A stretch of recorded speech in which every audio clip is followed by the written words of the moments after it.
What part of CT are you from? New Haven, Connecticut. What is the name of your organization? Fearless Motivational Builders. Or FM Builders. Like, where did the name come from? I view us like that. We're fearless, we're motivated, and we want to build, bring back to our community. Our slogan is, we go by building communities through collaboration and celebrations. So what is the mission of Fearless Motivators? Well, our mission is to bring our community together through different kind of event which promotes nonviolent activities. By us being called FM Builders, we want to create that bridge where we can all come together, in unity. So what was the inspiration behind actually starting Fearless Motivational Builders? My brother, in so many words, he was the push to really continue something we started. We started something before, but he was the push to really let us know this is what we're supposed to be doing. So he's our biggest motivation to what we do. To me, it just wasn't a coincidence that, I was working in New Haven Public Schools at the time, and I met his son. So, I was working a lot, hand in hand with his son, being able to uplift his son. And then it's just funny how soon after that, I, come into this organization. And so for the people who don't know, who was your brother? Daniel Alec, he was actually a homicide victim in 2011. And he was actually, to me, my top basketball player. He was well known for his basketball and personality. Do you guys plan to expand the organization outside of New Haven? I feel as if, you always try to help the people in your backyard first, and then you try to build from there. So it can definitely be a Connecticut thing, it could be a tri-state thing, it could be a national thing, if it ever grows to be that big. Right now it is a New Haven thing because, we're all from New Haven and we're trying to help the people uplift our own community first. It would be kind of silly to go outside of our community, at least first. It would be silly to go outside of our community first to build up the community. So where do you guys see your organization in the next 5 years? The next year, I see us in a comfortable spot moving into next summer. We have a lot of things in the work, programs, after school programs, summer programs, boys programs, girls programs. So, but it's just nothing's really final, either scholarships and different type of Lyceum series. Our Lyceum series as well. And things like that. So we have a bunch of things, but we just haven't actually put it out there to the public yet. So we're working hard on this. Definitely. So I've seen that you have an all-girls group called Fly Girls. What's that all about? And can you share the inspiration behind the name? Fly Girls was actually originated from another member, Natasha. It stands for First Love Yourself. She actually is a DCF worker, so sees what some of the girls go through in the system. And basically with Fly Girls, she wants to promote self-love and respect, for their self-esteem and things like that. It's a big sister program. Yeah. We have nothing but females handling the little girls. None of the guys handling it. We just make sure we're around to help fundraising if they need any type of help. But all females are on it, just being a positive female role model. Where do you guys aim for? Well, the youngest girl was 9, between 9 and 13. But if 14 or older, it's welcome. So we don't want to just outcast any girls that feel like they don't fall into that criteria, they can't join. We don't want to do that. And if that's the case, then we'll just have to create another group, another age group for girls between the ages 14 and 18.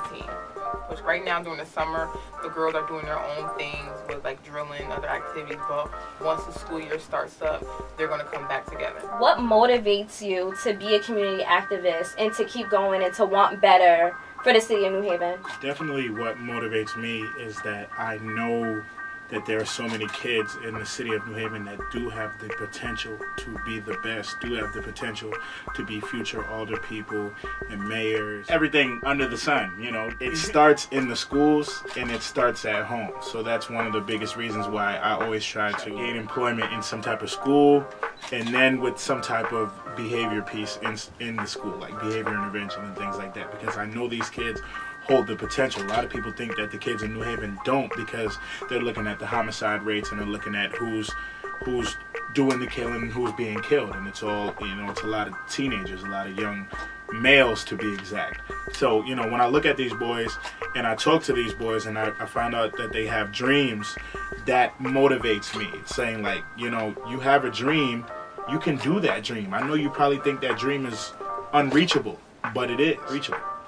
What motivates me is my family, and I would hear them talk about when they grew up in Quinnipiac and how they grew up in Ashman Street, and I didn't hear any violence, and I didn't hear any of that, and it was more so, and I love the phrase, it takes a village to raise a child, and just growing up in that atmosphere and being around them. Like, my grandmother had 8 children, so just having that many aunts and uncles and thousands of cousins, and then my own family, like I have thousands of brothers and sisters, so, you know, it's all about coming together, that, and I want that back within my community. I want to see that, and I hate the phrase, you know, I don't support those that don't support me. I want to support everybody. I want to go out to everything. If I can, I will. You know, sometimes I don't book myself, and I can't help it, but I try. And just hearing that and hearing them speak of it, and you know, I see it in their eyes. I want my children to see that in my eyes one day. My biggest motivation, I should say, is my daughter. The reason I say that is because she's the reason I'm here. If I didn't have her, I wouldn't be as calm and focused as I am. Like I said before, I had her, I was a crazy guy. I feel like again. But like I said, she's my biggest motivation, and being that she's grown up in an era that's kind of crazy, I feel like I can't wait around and let somebody else fix this. I might as well get out here and be hands-on and proactive, because by the time she get older, we never know how it might look. You know what I mean? So that's really my biggest motivation. Just we got to change that next era coming in, so they can know who we are and move forward with that. And I think with our age, we have the potential to, you know, to change things, and if the younger generation sees us, and you know, maybe it would inspire them to want to do the same. Are there any particular tips you'd like to give someone who inspires to follow in your footsteps and give back to their community? Stay focused. Whatever your goal is, just stay focused and don't let anybody tell you otherwise, no matter what it is. Even if it seems long, you gotta take breaks. Just keep going. Don't stop. Love what you're loyal to. Just stay loyal to what you love. What sets Fearless Motivational Builders apart from all the other community outreach programs currently? We're willing to get our hands dirty. We're willing to street clean. We're willing to build community gardens. We're willing to do a lot of stuff out here for free. There's never a price on anything we do. We're not about money. We're not about fame. Also, another thing that sets us apart that I don't think people even realize, even though that it's obvious, we're younger than everybody else.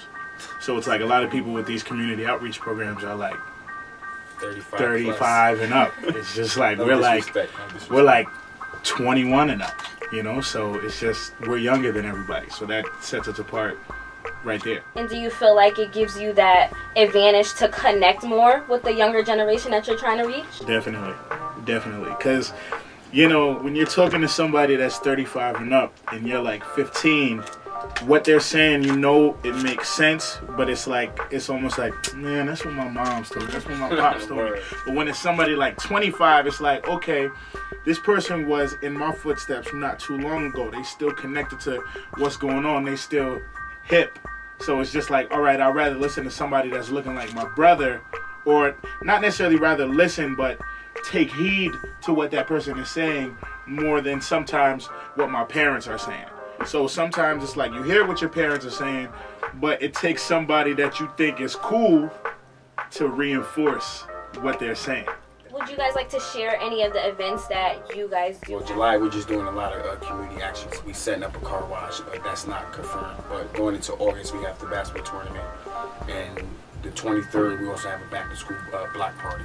So it'll be everything free with venture out to vendors and promoters. And, you know, it's more so trying to get our era tuned in with the community. And then we still active with the community gardens on Tuesdays and Thursdays. That's like consistent. Yeah. That's something we build in with the elderly. That's a rolling project. Yeah.